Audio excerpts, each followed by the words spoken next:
Bonjour mes amis, aujourd'hui je suis très bien habillé, n'est-ce pas?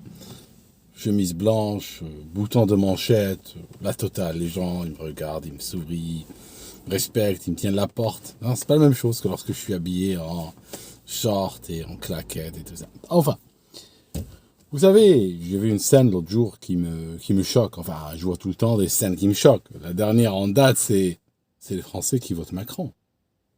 Je sais que petite partie à voter et tout ça, mais la réalité, c'est que le type, malgré tout ce qu'il a fait en France, il a été réélu à la présidence de la République. Et puis au premier tour, le macronisme se porte très bien, des législatives. Et puis ce dimanche, je pense que ça va se confirmer. Donc vous voyez, des choses choquantes, des choses bizarres, j'en vois tous les jours. Aujourd'hui, je voulais vous dire, j'ai vu, lorsqu'il y avait les matchs de tennis récemment, je ne sais pas trop les matchs de tennis, mais j'ai vu une image, une jeune femme qui s'était attachée au filet, n'est-ce pas, pour protester pour le réchauffement climatique ou le changement climatique. Je sais que ça a changé de nom sur ces 50 dernières années, donc je ne sais plus trop la dernière terminologie qui est utilisée. Et puis, j'aimerais vous dire quelque chose. J'aimerais quand même vous dire quelque chose par rapport à ça. J'aimerais dire ça aux jeunes, n'est-ce pas, aux jeunes qui me suivent. Votre État, votre président, Macron par exemple, vos ministres, vos députés, vos sénateurs, vos hauts fonctionnaires ne contrôlent pas le climat de la planète, la tectonique des plaques, les volcans, les tremblements de terre. Ils ne contrôlent pas la grande criminalité. Ils ne contrôlent pas la petite criminalité. Ils ne contrôlent pas la saleté dans les rues. Comme ils ne contrôlent pas les orages, les pluies, les marées, la rotation des planètes. D'accord? J'ai vu des pays à très fort déficit démocratique. Et dans ces pays, généralement, il y a une sorte de culte de la personnalité qui va s'appliquer sur les dirigeants. Okay, dans certains pays, quand on va dans les cas extrêmes, quand par exemple en Corée du Nord ou bien dans les califats islamiques, le long de toute l'histoire glorieuse et sombre de cette institution, on a divinisé littéralement l'homme de pouvoir, mais assez rarement lui a-t-on donné la faculté, n'est-ce pas, de pouvoir gérer les phénomènes naturels. C'est pas possible. Il ne gère rien. Combien même tu gueulerais, ou tu voudrais, ou combien eux-mêmes ils voudraient, ils ne le pourraient pas. D'accord? Donc ça, c'est une constante. Qu'on soit d'accord avec le changement climatique ou pas, il faut quand même admettre que les gens qui sont au pouvoir, ils ne le contrôlent pas. Néanmoins, ce que tu peux faire, en allant leur gueuler dessus, en allant leur demander de contrôler, tu peux obtenir la chose suivante. Tu peux obtenir qu'ils te taxent. Tu peux obtenir qu'ils rendent très cher ta vie de tous les jours. Qu'ils te créent des restrictions de déplacement, de consommation, des restrictions sur ton confort. Et bien sûr, l'argent qu'ils vont prélever pour t'imposer ces restrictions, en rendant ta vie tellement chère que tu auras l'impression de te bouger dans de la mélasse où tu pourras même plus avancer, l'argent qu'ils vont prélever, ils vont l'utiliser, pourquoi à ton avis? Ils vont l'utiliser pour des prostituées de luxe, des montres, des chaussures sur mesure, des jets privés, des hélicos pour aller au ski, des trucs comme ça. Donc en fait, plus tu vas vers ces gens et leur demander de résoudre des problèmes qui sont dans ta tête, des problèmes imaginaires, ou bien des problèmes que tu as lus dans les divers médias et tout ça qui sont contrôlés par tu sais qui, ils vont juste venir, sévir, et tu vas leur donner des raisons de te mettre en esclavage, en fait, en réalité. Parce que quand tu travailles, parce que la taxation, elle vient d'où, fondamentalement? c'est le fruit de ton travail qui est prélevé. Ça veut dire que pour chaque taxe qu'on va rajouter sur un litre d'essence, sur du chauffage, sur une surface que tu as à la maison, sur un morceau de viande, sur n'importe quoi, sur un billet d'avion, c'est des heures de travail, d'astreinte qu'on te met sur le dos. Ça veut dire que tu seras en train de travailler et le fruit de ton travail, tu devras le donner à des gens en échange du droit de consommer quelque chose. Ça veut dire que, par exemple, si tu veux un litre d'essence, d'accord, ou un mètre cube de gaz, tu devras travailler 2 fois. Tu devras travailler une première fois pour payer celui qui te fournit le mètre cube de gaz, et tu devras travailler encore plus pour payer celui qui t'autorise à consommer le mètre cube de gaz. D'accord? Tu vois le truc? C'est ça. Donc, au fur et à mesure que tu exiges des changements, ces changements vont occasionner une taxation qui, à terme, te rendra peut-être inemployable. Parce que probablement, ces taxes, elles tombent pas que sur ta gueule, elles tombent sur le gars qui veut t'employer, sur ton entreprise, sur le consommateur qui voudra acheter le fruit de ton travail, et qu'au bout d'un moment, ça sera tellement une gangue, une mélasse dans laquelle tu serais pris, que tout le système s'effondrerait. Que toute cette chaîne de production et de consommation et tout ça n'aurait plus lieu d'être. Ok ? Exemple, pour illustrer mon propos, ils ont déclaré, l'Union européenne, qu'ils vont interdire les voitures à essence ou à diesel, les voitures thermiques. Alors, ils vont créer une sorte d'obsolescence. Ça me rappelle quand ils faisaient la promotion il y a 10 ans des voitures diesel, on sait comment ça s'est terminé. Mais là, soudainement, ils font la promotion de la voiture électrique. Alors on entend des gens ramener des faux problèmes du style, regardez le beau-frère à table, n'est-ce pas? Oui, mais le problème auquel ils ne pensent pas, c'est que comment allons-nous charger toutes ces voitures électriques? Le réseau électrique ne permettrait pas à tout un chacun d'avoir une voiture électrique et de la charger. Okay. Le problème est dans la question. Tu crois qu'ils veulent que tout un chacun ait une voiture électrique? Tu crois qu'ils veulent remplacer une par une les voitures à essence par des voitures électriques? Non, pas du tout. Pas du tout, c'est pas le but du jeu. Le but du jeu, c'est la chose suivante. Premièrement, les voitures thermiques interdites, excepté les Ferrari, les Lamborghini, les Maserati, des trucs comme ça, enfin les grosses, pas n'importe lesquelles. Les grosses voitures italiennes, celles fabriquées à moins de 1000 exemplaires, tu vois. Genre quand tu prends une voiture qui a été personnalisée avec, je ne sais pas moi, on a mis une pellicule d'or par-dessus, on a ramené des artisans pour qu'ils travaillent à la main, les sièges en cuir, mettre le nom du propriétaire, tout ça, Quand on aura fait tout ça, la voiture sera considérée comme étant produite à moins de 1000 exemplaires, et celle-ci, elle aura le droit d'utiliser de l'essence, par exemple. D'accord ?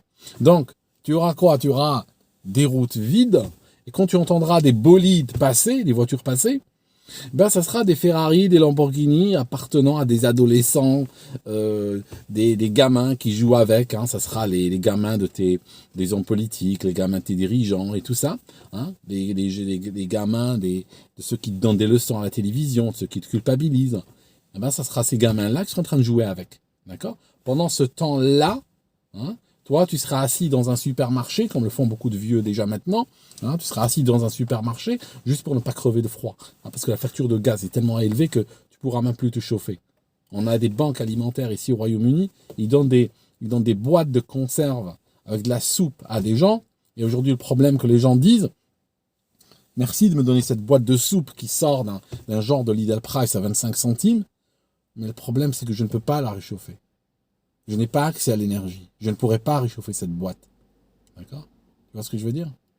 Pendant que toi, tu seras en train tu n'auras même pas de quoi réchauffer une boîte de soupe, ces gens-là, ils ramèneront leurs prostituées de luxe dans des hélicoptères. D'accord ? Ou dans des jets privés. Ou un téléphone oublié, ils vont le ramener, ou un gâteau d'anniversaire dans un jet privé. Tu vois ce que je veux dire ? Tu sais, que ces gens te considèrent comme... Ils considèrent que tu déranges. Pour utiliser des mots simples, gentils, ils considèrent que tu es trop sur Terre. D'accord ? Alors, ce qu'ils veulent, c'est que tu disparaisses. Tu disparaisses de leur vue. Qu'ils vivent ta vie de son existence. Ta vie de toute sa substance, qu'il te ramène à l'état d'existence. Ça veut dire que tu sois juste là, tu bouges pas. Tu te tais, tu bouges pas. Tu fais rien du tout. Juste, tu restes là qu'on te voit pas. Parce que eux, leur problème, c'est l'espace. Eux, ils veulent de l'espace. Ils veulent pas te voir. Tu déranges. Donc, ils ont beau acheter, je sais pas moi, imagine, tu t'achètes un jet privé à 100 millions de dollars. Et puis, tu arrives, je sais pas moi, au Bourget, ou tu arrives, je sais pas où, ou n'importe quel aéroport dans le monde, à San Francisco, ou New York, ou autre, ou à Londres, et tu es coincé derrière un EasyJet, ou derrière un Ryanair, avec des gens, la population, ces gens qu'on considère de trop, dans ces milieux-là. Des gens qui ont payé leur billet pour 15 euros, 25 euros. Et derrière eux, tu dois attendre. D'accord? Tu préférerais pas qu'ils soient à la maison, hein, et que ton avion atterrisse directement, tu vois le truc? Quand tu sors dans l'autoroute avec ta dernière voiture à un demi-million d'euros, que tu t'en fiches que l'essence coûte 12,50 € le litre. Et de toute façon, probablement la voiture est payée d'une manière ou d'une autre, par l'argent des contribuables et l'essence aussi. Qu'est-ce que tu t'en fiches, toi?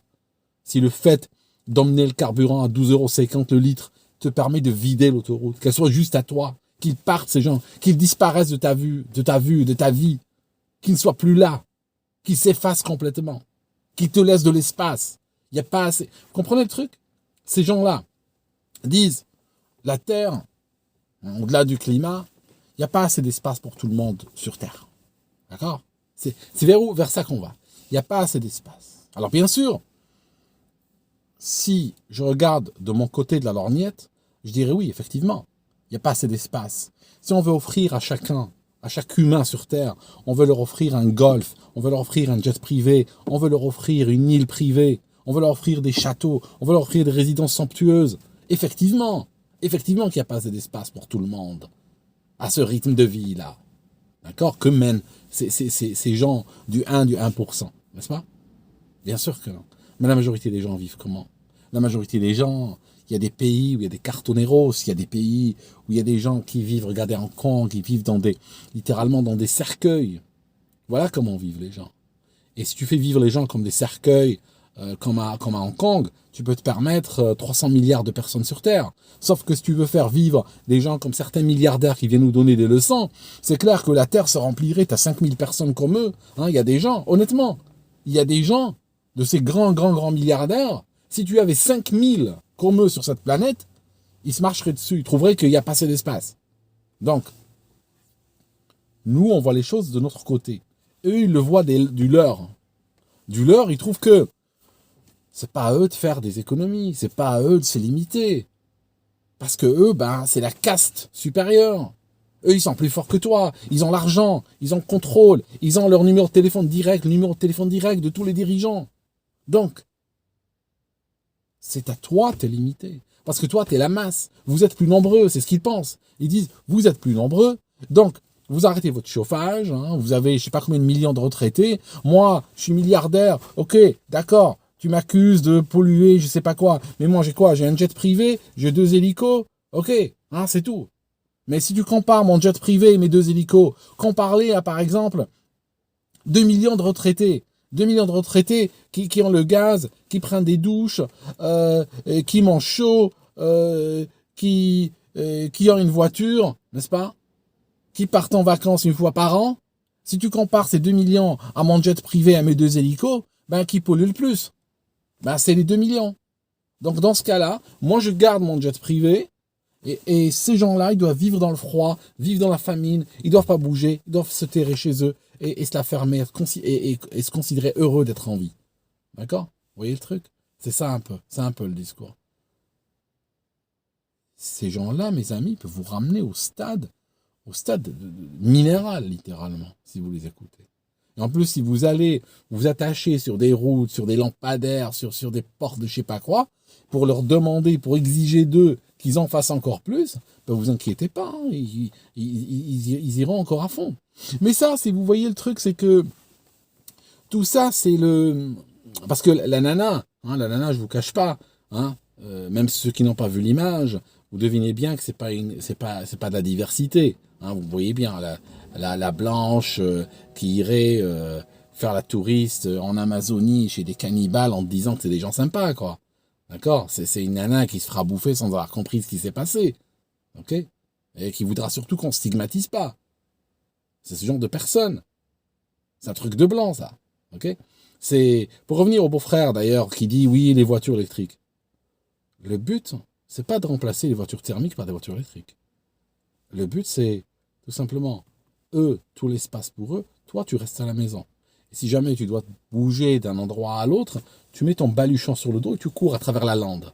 Et tôt ou tard, ils finiront même par taxer les pas. Hein. Ils diront, ouais, t'as couru tant, t'as respiré, il faudra nous payer. D'accord? C'est ça le truc. Il ne s'agit pas de remplacer l'une par l'autre. Okay, donc, je disais que cette nana est une blanche. Est-ce que c'est par hasard que c'est une blanche? Non, c'est pas par hasard. Parce que, vous savez, je vais vous raconter la vérité aujourd'hui. Il y a deux types de racisme. Il y a le racisme que je subis, moi par exemple, hein, ou des gens comme moi, des gens qui ne sont pas nécessairement assimilés à des blancs, même si nous sommes blancs, je dirais, mais on n'est pas assimilés à des blancs. On est vus comme des Africains, comme des rebeux, comme des Maghrébins, comme des musulmans, comme n'importe quoi. Et ça prime, si vous voulez, sur le reste. Alors que l'occidental post-chrétien, ou même chrétien, il est vu qu'en blanc. Chacun de nous va subir un racisme différent. Moi, le racisme que je subirai, c'est du racisme de type rentre chez toi. Rentre chez toi. Ou bien c'est du racisme, quand ce n'est pas du rentre chez toi, c'est du racisme de type qui t'oblige à payer, et ça c'est terrible, hein, tout 10 fois plus cher. Tout ce que tu atteins dans ta vie, tu le payes 10 fois plus cher. Okay, tu n'as pas le droit. Comprenez, moi pourquoi il y a des gens qui me disent oui Aldo, tu fais plein de choses, tu es excellent et tout ça. Vous croyez que l'excellence, c'est un choix vraiment dans ma vie? Vous croyez que c'est un choix de tout repos? Vous croyez que j'aurais pas envie, moi, j'ai pas envie d'aspirer, comme tout un chacun, à un peu de médiocrité? J'ai pas envie, vous croyez que j'ai pas envie d'aspirer à faire quelque chose de manière juste moyenne, de la faire juste comme ça, superficiellement? J'ai pas envie de faire ça, moi. Pourquoi je n'aurais pas le droit de le faire, moi? Je n'ai pas le droit de le faire. Pourquoi? Parce que je suis obligé de viser une excellence pour compenser le reste. Parce que le prix que je paye pour tout, c'est 10 fois plus cher que ce que les autres payent. Vous savez, mes amis, il n'y a pas de racisme ici au Royaume-Uni et tout. Oui, il n'y a pas. Non, il n'y a pas. Si vous me demandez est-ce que je dois, il y en a ou il n'y en a pas, il n'y en a pas. Sauf que chaque fois que je travaille quelque part, je me rappelle, moi, les entretiens d'embauche que j'ai eu pour rentrer, par exemple. C'était du jambon fromage.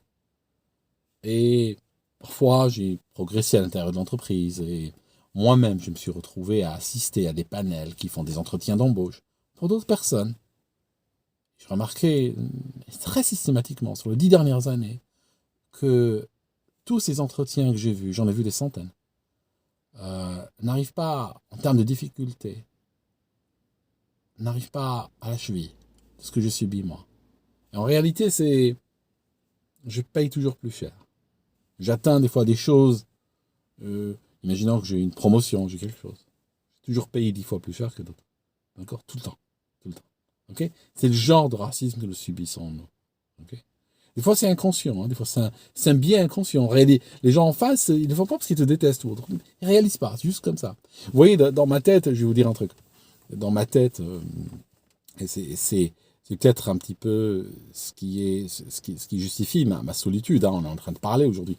C'est que j'ai le cerveau de droite et l'âme d'extrême gauche. Quand vous m'entendez parler, vous m'entendez des fois dans la même phrase, des fois vous entendez de l'extrême droite jusqu'à l'extrême gauche en 30 secondes. Et le problème, c'est que les gens aiment bien mettre dans des cases. On met bien des cases. Et quand la personne ne rentre pas dans une case, hein, ou quand un propos ne rentre pas dans une case, c'est vrai que ça dérange et c'est vrai que, voilà. Je disais que moi, ou les gens comme moi, ou nous, si vous voulez, notre camp à nous, les non-blancs, si vous voulez, ou assimilés, nous subissons ce genre de racisme que je viens de décrire, qui peut être ouvert, rentre chez toi, comme il peut être vicieux, caché. Le blanc, lui, il subit un racisme anti-blanc, mais c'est un racisme beaucoup plus virulent, beaucoup plus violent, je trouve, beaucoup plus pervers. C'est un racisme qui nie jusqu'à son existence. Il est coupable d'exister, il est coupable de respirer. Il se sent ainsi. Bien sûr, vivre sur Terre, hein, quand on arrive sur Terre, on est là pour un moment, c'est une transition, on est dans une sorte de vie bordée par du sommeil, hein, quelque part. On arrive et on repart. Mais notre existence, notre présence sur Terre, notre passage va laisser des traces positives et négatives. On va certainement polluer la Terre, par exemple, ou peut-être on va la nettoyer, d'accord. Mais toujours est-il que le blanc, lui, a du mal avec l'existence. Le fait même d'exister est mal pour lui. Remarquez un truc au passage, ça je vais vous dire, mais sans le détailler nécessairement. Regardez comme il est poussé vers des sexualités non reproductives, qui sent quelque part sur le plan philosophique, c'est une manière pour lui de corriger l'erreur qui lui a donné naissance, pour corriger le crime qui lui a donné naissance, en promettant à la société, et c'est comme ça qu'on le célèbre, en promettant à la société de ne pas refaire la même chose, en promettant à la société de ne pas créer d'autres blancs. D'accord? Vous voyez le truc? Ah, c'est violent ça, hein? Mais réfléchissez-y. Vous voyez, vous allez voir que c'est exactement ça. Donc le blanc, lui, a un problème avec l'existence en soi, parce qu'il subit ce genre de discours qui lui dit tu devrais même pas être là à la base. Fondamentalement, tu devrais même pas être là et faire des gens comme toi et tout ça. Vous voyez? C'est malheureux en fait. C'est malheureux tout ça. D'accord? C'est malheureux. Enfin.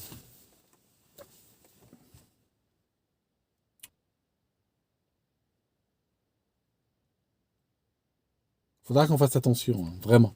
Qu'on fasse attention parce que les temps sont durs et les gens qui aujourd'hui sont en haut en mille à surmultiplier. Et je ne sais pas où ça va se terminer, honnêtement. Je ne sais pas vers où ça va aller, mais je sais que la soumission ne va pas vraiment nous aider, hein, sur le long terme. Je pense que vous le comprenez. Merci en tout cas d'avoir été jusque-là. Merci de m'avoir écouté. D'accord? Et puis, je reviendrai une autre fois. J'ai le moral ces derniers temps, hein, vous savez, j'ai le moral. Moi, je suis comme ça, hein, le moral, il fait... Mais c'est naturel, hein, c'est organique, c'est purement... D'accord? C'est normal, un humain est comme ça. Hein. On n'est pas sur le Club Med, hein. La Terre, là, le truc là, qui tourne. C'est pas le Club Med 1. On n'est pas là pour nous amuser, pour rire. Hein. Et dès que le rire s'arrête, on prend des antidépresseurs. Je dis ça pour les Français, hein, parce que je sais que vous en consommez. Il faut arrêter les conneries, mes amis. C'est normal d'être mal. Oui, c'est normal. C'est normal des fois d'être mal. Des fois, je viens vous dire et je vous dis, putain, je déteste ma vie aujourd'hui. C'est normal. Un humain, il y a des jours où il va bien, des jours où il va pas bien. D'accord? La vie n'est pas le Club Med. On n'est pas là pour le rire, pour le divertissement. Et dès qu'on perd la capacité de nous divertir, c'est qu'on est malade et on va chez le médecin et on commence à consommer des produits chimiques qui nous font grossir. D'accord? Il faut arrêter, mes amis. Arrêtez avec ça. D'accord? C'est normal d'être pas très bien. Oui, qu'il y a des jours où t'es pas bien. C'est tout. Voilà. Point final. Merci, mes amis. À la prochaine.